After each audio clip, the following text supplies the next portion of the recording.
كل الهلا بمتابعيني الحلوين، شلونكم اليوم؟ إن شاء الله تكونون بخير ورمضان كريم إن شاء الله علينا وعليكم. إن شاء الله يا رب يعودوا علينا كل سنة بالصحة والعافية يا رب العالمين، وكل من قال آمين. حبايبي اليوم فيديو راح يكون مثل ما شفتوا بالعنوان، دجاجة مشوية بالطباخ، يعني على الطباخ بدون استخدام الفرن. ما يستوجب منكم تستخدمون لا فرن ولا تشغلون فرن ولا تنتظرون الكهرب، يعني طريقة كلش سهلة وإن شاء الله راح تحبون الطريقة. فتعالوا اليوم نسويها مع بعض. وراح نحتاج أول شي نقول بسم الله. أكيد راح نحتاج دجاجة، الدجاج اللي انتو تفضلون، النوعية اللي انتو تحبون تجيبونه، بس أهم شي يكون يعني طري ونوعيته يكون يعني نوعية زينة. فراح تستخدمون الدجاجة كاملة أكيد إذا أنتم يعني حسب النفرات اللي عندكم بالبيت. أنا بما أنه إحنا بس أنا وزوجي ناكل دجاج، فأكيد راح أسوي نص الدجاجة كلش كافي، ما ياكلون أطفالي. فبما أنه إحنا اثنين شلت نص الدجاجة مثل ما تشوفون. أنا دائما أقسمها على نصفين، نص أطبخ والنص الثاني أشيل بالبراد. شوفوا شلون. فراح أتخلص من هاي الجزئية كلتها زين، يعني أغسله غسلة زينة. وهذه القطع اللي تشوفون أسفل الدجاجة والجنح أكيد راح أشيل منه لأن يعطينا طعم مو طيب للدجاج. راح أشيل أي زوائد ما حابة شكله يعني راح أشيلها، مثل هذه الرقبة وهاي تقريبا يعني مثل تصير دهناية، كلها راح أقطعها وأتخلص منه. وراح أغسل الدجاجة كلش زين، يعني أغسلها غسلة محترمة.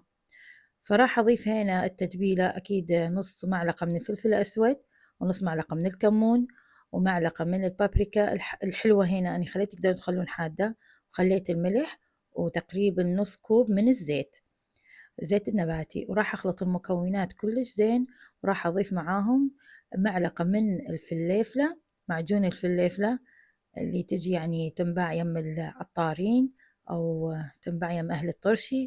أنتم قولوا لهم معجون الفليفلة وضيفوا له، كلش ينطيكم نكهة تجنن.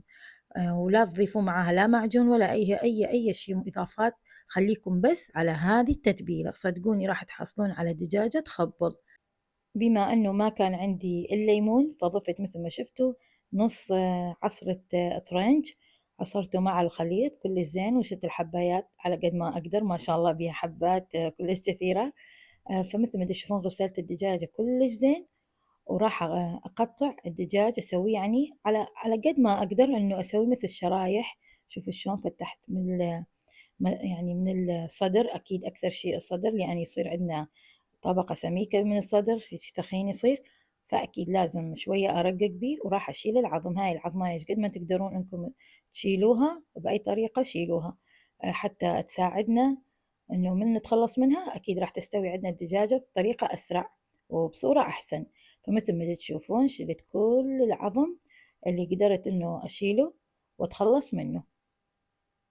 بس والله بنات الطريقة كلش سهلة وتوفر عليكم كثير من الوقت ومن الجهد، وخصوصا من تحطوها بالفرن وتحسون نفسكم انه مرات فرن كهربائي تعرفون احنا ما شاء الله الكهرب يروح ويجي، ومرات مستعجلين. فهذه الطريقة كلش سهلة وسريعة وراح تنجز لكم كثير من الوقت. مثل ما تشوفون هم الفخذ نفس الطريقة، شوية هيجي سويت بها شرحات بالسكينة، والصدر مثل ما تشوفون يعني موضح قدامكم بالفيديو انه كل الطريقة يعني الدجاجة صارت بحيث انه تملخت من كثر ما فتحتها بالسكينة. وراح اضيف عليها الصلصة اكيد، يعني اللي سويت الخلطة اتبلها كلش زين. ما يحتاج انتو بنات اذا تقولون خل، وين الخل وين مدري شنو، اني ما استخدم خل نهائيا بالدجاج، ما احب نكهة الخل بالدجاج ابدا، واحس انه هو يطلع لنا طعم الزفر. ما أدري يمكن انتوا راح تعارضوني بالرأي، بس على قد ما جربت إنه أسوي دجاجة بطرق مختلفة، هذه كانت أنجح طريقة، إنه ما أضيف الخل أبدا ولا أنقع الدجاج بالخل نهائيا. أنقعه بس بالماء لحد ما يفك الثلج وأرجع أشتغل بها بالتتبيلة اللي أني أفضلها. وهنا مثل ما تشوفون كل التتبيلة راح أنزلها على الدجاجة، ما أخلي منها ولا شيء، وما راح أضيف ولا نقطة ماي للدجاج، أخليه مثل ما تشوفون بس بالتتبيلة. والطاوة هذه أكيد أي طاوة عندكم، صينية عندكم، يعني أي شيء أنتم متوفر عندكم تقدرون تخلون الدجاجة بيها. وأهم شي خلوا ورق الزبد حتى لا تلزق عندكم بالطاوة ولا تبهدلكم. وراح أضيف عليها صحن، أي صحن عندكم بايركس يكون، يعني هذا عندي الصحن لا تخافون ما يطق. مثل ما تشوفون خليت دست خليت بيه ماي، خليته كثقل على الصحن حتى يصير عندي يعني يكبس عندي الدجاج. وبعد مرور 20 دقيقة على نار كلش ناصية، شوفوا شلون صار عندي.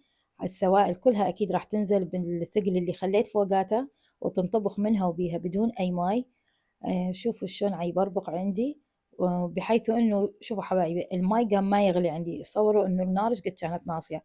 واخذت مني 20 دقيقه وشوفوا شلون يا عيني متحمص الظهر كلش حلو. وراح اقلبه على الوجه واخليه هم 20 دقيقه ونصي عليه واعوفه يستوي مع نفسه، يعني بدون مثل ما قلت لكم تضيفون اي اضافات من الماي، خلوه بمايو يستوي. اوكي. وراح اخلي الثقله مرتلخ عليها واعوفها على نار كلش ناصيه مثل ما تشوفون. وضحت لكم هنا بالفيديو انه النار كلش ناصيه. واخليها تقريبا 20 دقيقه وارجع اشوف ايش صار عندي. ما شاء الله ما شاء الله، شوفوا شلون طلعت عندي الدجاجه مستويه وحلوة. وشوفوا الحمار اللي بيها هذا، وطفيت عليها النار وجيت أفرغ. هنا تعرفون أول يوم رمضان وصايمين ومستعجلين نريد نفطر فحبيت إنه أنجز على السريع على السريع والكل ينتظر. وأني قاعدة بالمطبخ قلت لهم حاضر ما راح أصور ولا شيء، راح أفرغ لكم على السريع وأجيكم. وهنا فرغت البرياني، حبوا انه اسوي لهم برياني اول يوم بما انه احنا كل رمضان سبحان الله نشتهي اول يوم نسوي برياني. انتوا احكوا لي شنو اول يوم يكون فطوركم، يعني شنو تحبون او يصير عندكم من الاساسيات اول يوم برمضان. احنا دائما حتى من كنت عند اهلي دائما اول يوم لازم نسوي برياني، ما ادري ليش نحسه يعني انه هذه صارت من عادات وتقاليد اللي عندنا. حتى من الزوجت زوجي تعلم انه دائما اول يوم رمضان لازم اسوي برياني. فبس والله بنات مثل ما تشوفون قلبت الدجاجة على البرياني بهذا الشكل. أنا أبد ما أحب أخلط بالبرياني الدجاج، يعني أفتته هاي السوالف ما أحب. دائما أحب أخلي اللحم أو الدجاج على التمن يعني على الوجه. فمثل ما تشوفون هنا حضرت السفرة على السريع ولأن كلش كانوا جوعانين تعرفون صيام. شوفوا الدجاجة ما أحكي لكم على السريع صورت لكم إنه شلون متفتتة وشلون مستوية استواء إنه متملخة تمليخ. فإن شاء الله تحبون الوصفة وحاولوا جربوها ما راح تندمون وراح تدعوا لي. فحبايبي إذا وصلتوا لي هنا من الفيديو لا تنسوني بلايك واشتراك للقناة إذا كنتم ما مشتركين، وفعلوا جرس التنبيهات حتى يصلكم كل فيديو إن شاء الله من أنزله. وبس والله خلص فيديونا اللي اليوم، وراح ألتقيكم في فيديو جديد إن شاء الله. مع السلامة، باي باي.